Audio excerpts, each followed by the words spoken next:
The Wind in the Willows by Kenneth Grahame. Read by Robin Hearn. Chapter 8. Toad's Adventures. When Toad found himself immured in a dank and noisome dungeon, and knew that all the grim darkness of a medieval fortress lay between him and the outer world of sunshine and well-metalled highroads, where he had lately been so happy, disporting himself as if he had brought up every road in England, he flung himself at full length on the floor and shed bitter tears and abandoned himself to dark despair. "'Tis the end of everything," he said. "At least it is the end of the career of Toad, which is the same thing. The popular and handsome Toad, the rich and hospitable Toad, the Toad so free and careless and debonair. How can I hope to ever be set at large again?" he said. "Who have been in prison so justly for stealing so handsome a motor car in such an audacious manner, and for such lurid and imaginative cheek bestowed upon such a number of fat, red-faced policemen." Here his sobs choked him. "Oh, stupid animal that I was," he said. "Now I must languish in this dungeon till people who were proud to say they knew me have forgotten the very name of Toad. Oh, wise old badger," he said. "Oh, clever, intelligent rat, and sensible mole. What sound judgments, what a knowledge of men and matters you possess. Oh, unhappy and forsaken Toad." With lamentations such as these, he passed his days and nights for several weeks, refusing his meals or intermediate light refreshments, though the grim and ancient jailer, knowing that Toad's pockets were well lined, frequently pointed out that many comforts and indeed luxuries could, by arrangement, be sent in at a price from outside. Now, the jailer had a daughter, a pleasant wench and good-hearted, who assisted her father in the lighter duties of his post. She was particularly fond of animals, and beside her canary, whose cage hung on a nail in the massive wall of the keep by day, to the great annoyance of prisoners who relished an after-dinner nap, and was shrouded in an antimacassar on the parlour table at night, she kept several piebald mice and a restless revolving squirrel. This kind-hearted girl, pitying the misery of Toad, said to her father one day, "Father, I can't bear to see that poor beast so unhappy and getting so thin. You let me have the managing of him. You know how fond of animals I am. I'll make him eat from my hand and sit up and do all sorts of things." Her father replied that she could do what she liked with him. He was tired of Toad, and his sulks and his airs and his meanness. So that day she went on her errand of mercy and knocked on the door of Toad's cell. "Now cheer up, Toad," she said coaxingly on entering, "and sit up and dry your eyes and be a sensible animal. And do try to eat a bit of dinner. See, I bought you some of mine, hot from the oven." It was bubble and squeak between two plates, and its fragrance filled the narrow cell. The penetrating smell of cabbage reached the nose of Toad as he lay prostrate in his misery on the floor, and gave him the idea for a moment that perhaps life was not such a blank and desperate thing as he had imagined. But still, he wailed and kicked with his legs and refused to be comforted. So the wise girl retired for the time, but, of course, a good deal of the smell of hot cabbage remained behind, as it will do.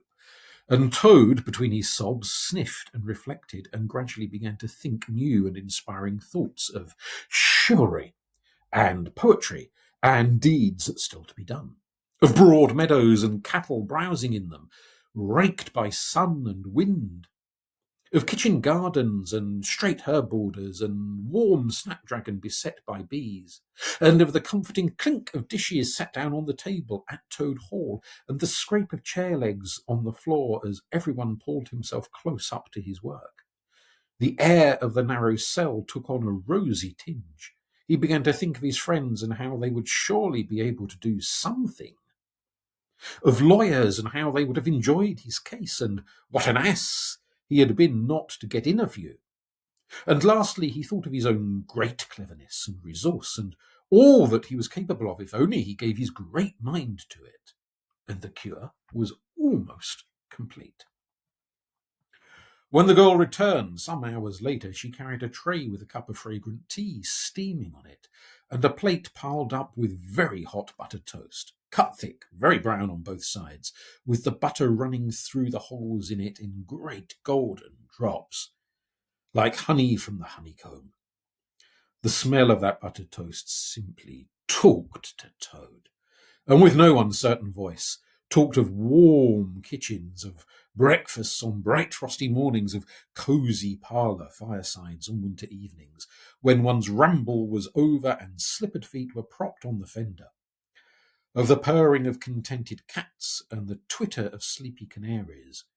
Toad sat up on end once more, dried his eyes, sipped his tea, and munched his toast, and soon began talking freely about himself, and the house he lived in, and his doings there, and how important he was, and what a lot his friends thought of him. The jailer's daughter saw that the topic was doing him as much good as the tea, as indeed it was, and encouraged him to go on. "Tell me more about Toad Hall," she said. "It sounds beautiful." "Toad Hall," said the toad proudly, "is an eligible, self-contained gentleman's residence, very unique, dating in part from the 14th century, but replete with every modern convenience, up-to-date sanitation, 5 minutes from church, post office and golf links, suitable for..." "Bless the animal," said the girl, laughing. "I don't want to take her. Tell me something real about her. But first, wait till I fetch you some more tea and toast." She slipped away and presently returned with a fresh trayful, and Toad, pitching into the toast with avidity, his spirits quite restored to their usual level, told her about the boathouse and the fish pond and the old walled kitchen garden, and about the pigsties and the stables and the pigeon house and the hen house, and about the dairy and the wash house and the china cupboards and the linen presses. She liked that bit especially. And about the banqueting hall and the fun that they had there when the other animals were gathered round the table, and Toad was at his best, singing songs, telling stories, carrying on generally. Then she wanted to know about his animal friends, and was very interested in all he had to tell her about them and how they lived and what they did to pass their time. Of course, she did not say she was fond of animals as pets, because she had the sense to see that Toad would be extremely offended. When she said good night, having filled his water jug and shaken up his straw for him, Toad was very much the same sanguine, self-satisfied animal that he had been of old. He sang a little song or two of the sort he used to sing at his dinner parties, curled himself up in the straw, and had an excellent night's rest and the pleasantest of dreams.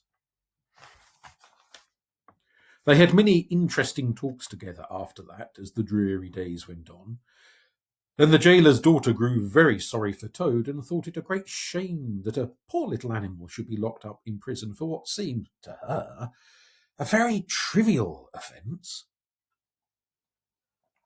Of course, Toad, in his vanity, thought that her interest in him proceeded from a growing tenderness, and he could not help half regretting that the social gulf between them was so very wide, for she was a comely lass and evidently admired him very much. One morning the girl was very thoughtful and answered at random, and did not seem to Toad to be paying proper attention to his witty sayings and sparkling comments. "Toad," she said presently, "just listen, please. I have an aunt who is a washerwoman." There, said Toad graciously and affably. never mind. Think no more about it. I have several aunts who ought to be washerwomen. "Do be quiet a minute, Toad," said the girl. "You talk too much. That's your chief fault. And I'm trying to think, and you hurt my head. As I say, I have an aunt who is a washerwoman and who does the washing for all the prisoners in this castle.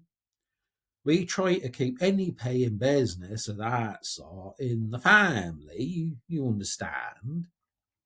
She takes out the washing on Monday morning and brings it in on Friday evening. This is a Thursday. Now, this is what occurs to me. You're very rich, at least you're always telling me so, and she's very poor. A few pounds wouldn't make any difference to you, and it would mean a lot to her. Now, I think if she were properly approached, squared, I believe is the word you animals use, you could come to some arrangement by which she would let you have her dress and bonnet and so on, and you could escape from the castle as the official washerwoman. You're very alike in many respects, particularly about the figure." Well, we're not, said the Toad in a huff. I have a very elegant figure for what I am. "So is my aunt," replied the girl, "for what she is. But have it your own way, you horrid, proud, ungrateful animal, when I'm sorry for you and trying to help you." Yes, that's all right. Thank you very much indeed, said the Toad hurriedly. But look here, you wouldn't surely have Mr. Toad of Toad Hall going about the country disguised as a washerwoman? "Then you can stop here as Toad," replied the girl with much spirit. "I suppose you want to go off in a coach and four." Honest Toad was always ready to admit himself in the wrong.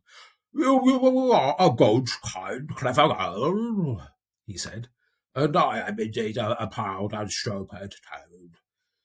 Introduce me to your worthy aunt, and if you will be so kind, and I have no doubt that the excellent lady and I will be able to arrange terms satisfactory to both parties. Next evening the girl ushered her aunt into Toad's cell, bearing his week's washing pinned up in a towel. The old lady had been prepared beforehand for the interview, and the sight of certain gold sovereigns that Toad had thoughtfully placed on the table in full view practically completed the matter and left little further to discuss. In return for his cash, Toad received a cotton print gown, an apron, a shawl, and a rusty black bonnet. The only stipulation the old lady made being that she should be gagged and bound and dumped down in a corner.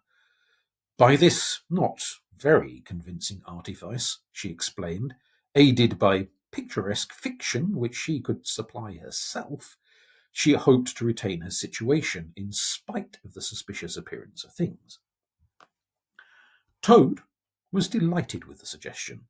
It would enable him to leave the prison in some style, and with his reputation for being a desperate and dangerous fellow untarnished. And he readily helped the jailer's daughter to make her aunt appear as much as possible the victim of circumstances over which she had no control. "Now it's your turn, Toad," said the girl. "Take off that coat and waistcoat of yours. You're fat enough as it is." Shaking with laughter, she proceeded to hook and eye him into the cotton print gown, arranged the shawl with a professional fold, and tied the strings of the rusty bonnet under his chin. "You're the very image of her," she giggled. "Only I'm sure you never looked half so respectable in all your life before. Now, goodbye, Toad, and good luck. Go straight down the way you came up, and if anyone says anything to you, as they probably will, being but men, you can chaff back quite a bit. Of course, but remember, you're a widow woman, quite alone in the world, with a character to lose." With a quaking heart, but as firm a footstep as he could command, Toad set forth cautiously on what seemed to be a most harebrained and hazardous undertaking. But he was soon agreeably surprised to find how easy everything was made for him, and a little humbled at the thought that both his popularity and the sex that seemed to inspire it were really another's. The washerwoman's squat figure in its familiar cotton print seemed a passport for every barred door and grim gateway. Even when he hesitated, uncertain as to the right turning to take, he found himself helped out of his difficulty by the warder at the next gate, anxious to be off to his tea, summoning him to come along sharp and not keep him waiting there all night. The chaff and the humorous sallies to which he was subjected, and to which, of course, he had to provide prompt and effective reply, formed indeed his chief danger. For Toad was an animal with a strong sense of his own dignity, and the chaff was mostly, he thought, poor and clumsy, and the humour of the sallies entirely lacking. However, he kept his temper, though with great difficulty, suited his retorts to his company and his supposed character, and did his best not to overstep the limits of good taste. It seemed hours before he crossed the last courtyard, rejected the pressing invitations from the last guardroom, and dodged the outspread arms of the last warder, pleading with simulated passion for just one farewell embrace. But at last he heard the wicket gate in the great outer door click behind him, felt the fresh air of the outer world upon his anxious brow, and knew that he was free. Dizzy with the easy success of his daring exploit, he walked quickly towards the lights of the town, not knowing in the least what he should do next, only quite certain of one thing, that he must remove himself as quickly as possible from a neighbourhood where the lady he was forced to represent was so well known and so popular a character. As he walked along considering, his attention was caught by some red and green lights a little way off, to one side of the town, and the sound of the puffing and snorting of the engines and the banging of shunted trucks fell on his ear. Aha! He thought. This is a piece of luck. A railway station is the thing I want most in the whole world at this moment, and what's more, I needn't go through the town to get it, and shan't have to support this humiliating character by repartees, which, though thoroughly effective, do not assist one's sense of self-respect.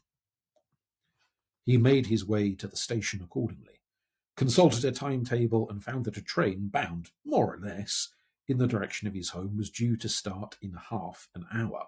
More luck! said Toad, his spirits rising rapidly, and went off to the booking office to buy his ticket. He gave the name of the station that he knew to be nearest to the village of which Toad Hall was the principal feature, and mechanically put his fingers in search of the necessary money, where his waistcoat pocket should have been. But here the cotton gown, which had nobly stood by him so far, and which he had basely forgotten, intervened and frustrated his efforts. In a sort of nightmare, he struggled with the strange, uncanny thing that seemed to hold his hands, turn all muscular strivings to water, and laugh at him all the time, while other travellers, forming up in a line behind, waited with impatience, making suggestions of more or less value and comments of more or less stringency and point. At last, somehow, he never rightly understood how, he burst the barriers, attained the goal, arrived at where all the waistcoat pockets are eternally situated, and found not only no money, but no pocket to hold it, and no waistcoat to hold the pocket. To his horror, he recollected that he had left both the coat and waistcoat behind him in his cell, and with them his pocketbook, money, keys, watch, matches, pencil case, all that makes life worth living, all that distinguishes the many-pocketed animal, the lord of creation, from the inferior one-pocketed or no-pocketed productions that hop or trip about permissively, unequipped for the real contest. In his misery, he made one desperate effort to carry the thing off, and with a return of his fine old manner, a blend of the squire and the college don, he said, "Look here, I find I've left my purse behind. Just give me that ticket, will you? And I'll send the money on tomorrow. I am well known in these parts." The clerk stared at him and the rusty black bonnet a moment, and then laughed. "I should think you were pretty well known in these parts," he said. "If you try this game on often, here, stand away from the window, please, man. You're obstructing the other passengers." An old gentleman who had been prodding him in the back for some moments here thrust him away, and, what was worse, addressed him as his good woman, which angered Toad more than anything that had occurred that evening. Baffled and full of despair, he wandered blindly down the platform where the train was standing, and tears trickled down each side of his nose. It was hard, he thought, to be within sight of safety and almost of home, and to be balked by the want of a few wretched shillings, and by the petty-fogging mistrustfulness of paid officials. Very soon his escape would be discovered. The hunt would be up. He would be caught, reviled, loaded with chains, dragged back again to prison, and bread and water and straw. His guards and penalties would be doubled, and oh, what sarcastic remarks the girl would make. What was to be done? He was not swift of foot. His figure was, unfortunately, recognisable. Could he not squeeze under the seat of a carriage? He had seen this method adopted by schoolboys when the journey money provided by thoughtful parents had been diverted to other and better ends.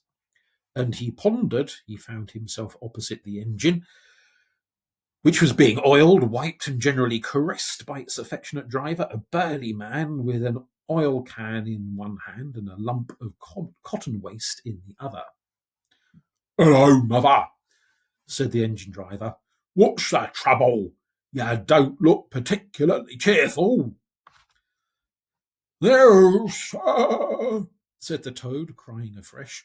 "I am a poor unhappy washerwoman, and I've lost all my money and can't pay for a ticket, and I must get home tonight somehow, and whatever I am to do, I don't know." "That's a bad business, indeed," said the engine driver reflectively. "Lost your money and can't get home, and got some kids too waiting for yous, I dare say."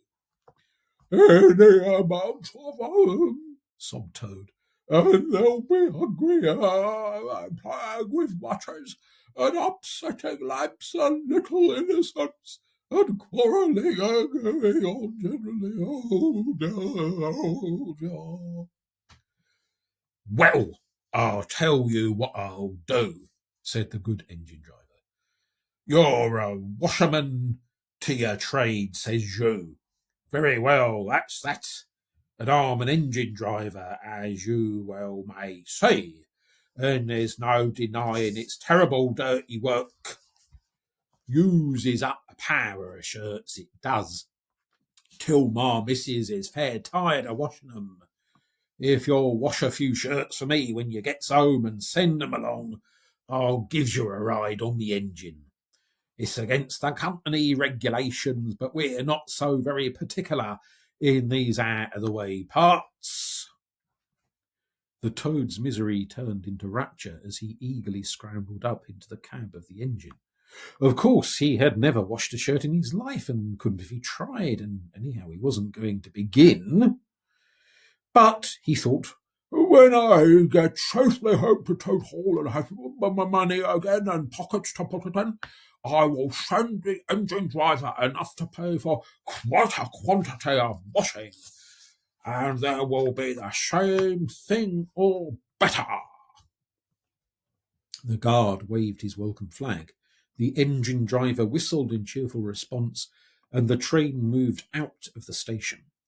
As the speed increased and the Toad could see on either side of him real fields and trees and hedges and cows and horses all flying past him, and as he thought how every minute was bringing him nearer to Toad Hall and sympathetic friends and money to chink in his pockets and a soft bed to sleep in and good things to eat and praise and admiration at the recital of his adventures and his surpassing cleverness, he began to skip up and down and shout and sing snatches of song to the great astonishment of the engine driver, who had come across washerwomen before at long intervals, but never one at all like this.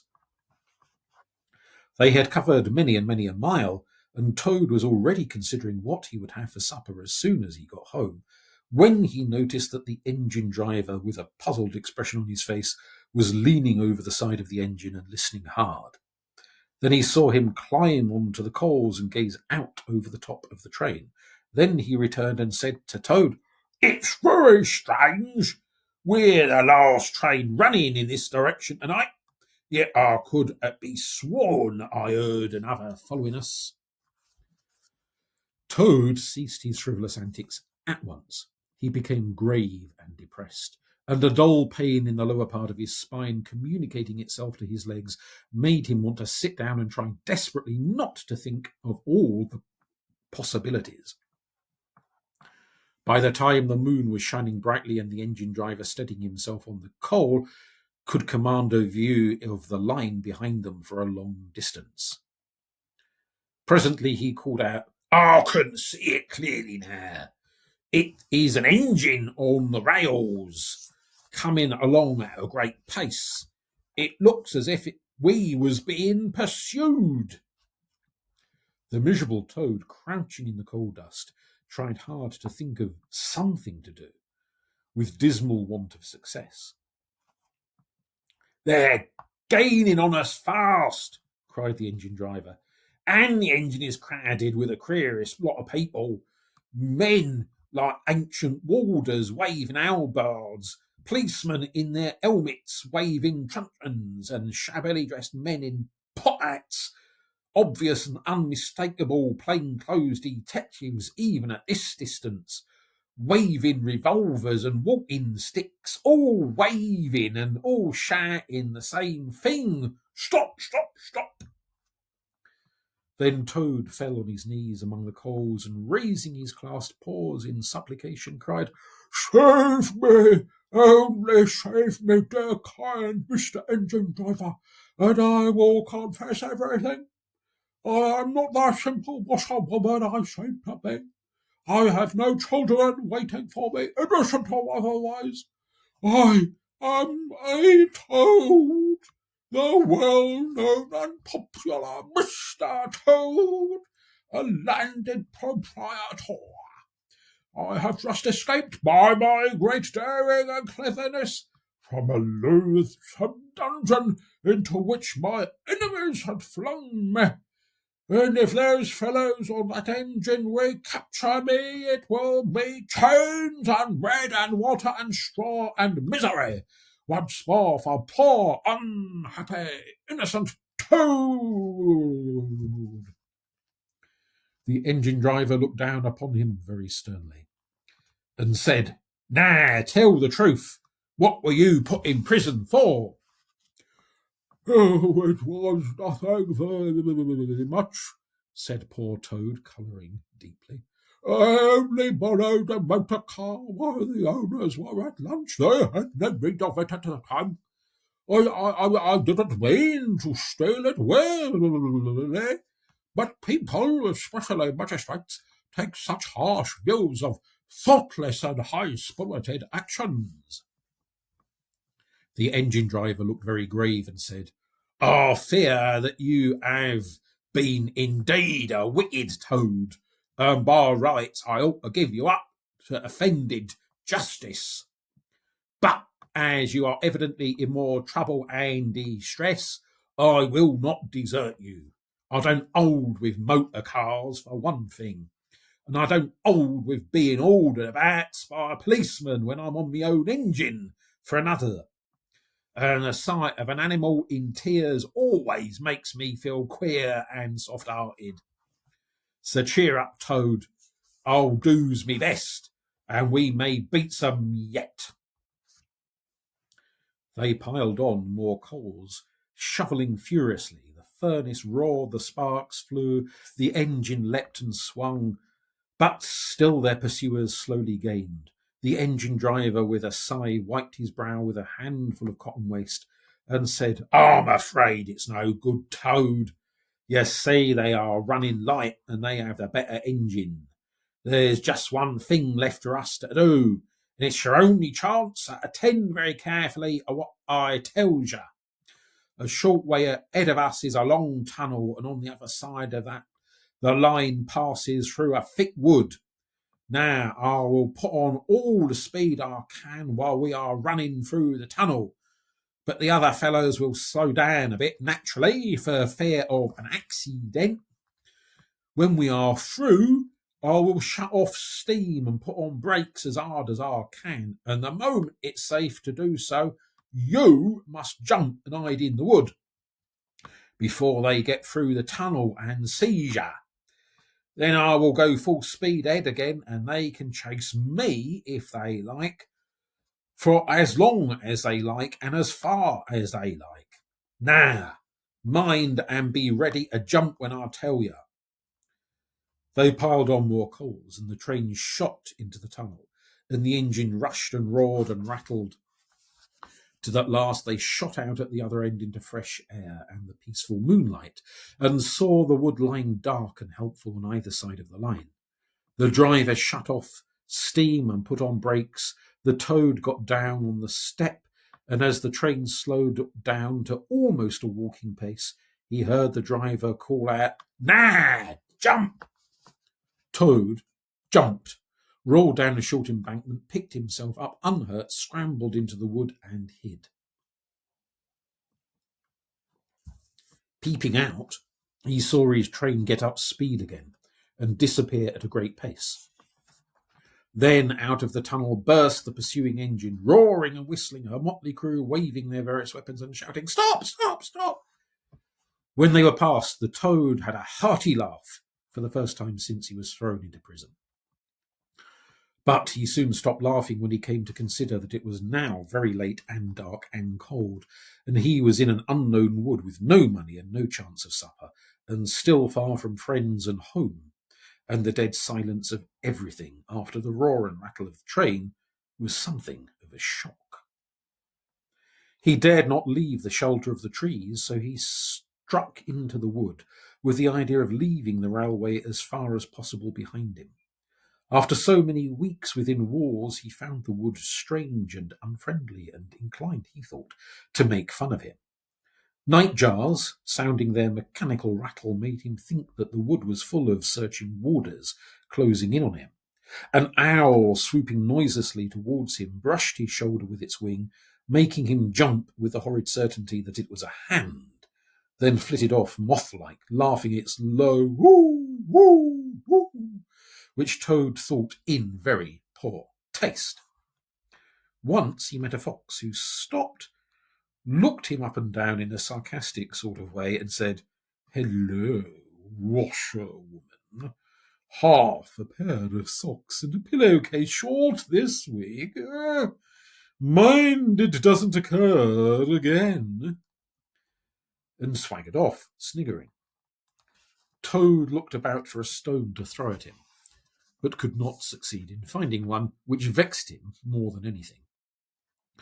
At last, cold, hungry, and tired out, he sought the shelter of a hollow tree, where, with branches and dead leaves, he made himself as comfortable a bed as he could, and slept soundly till the morning.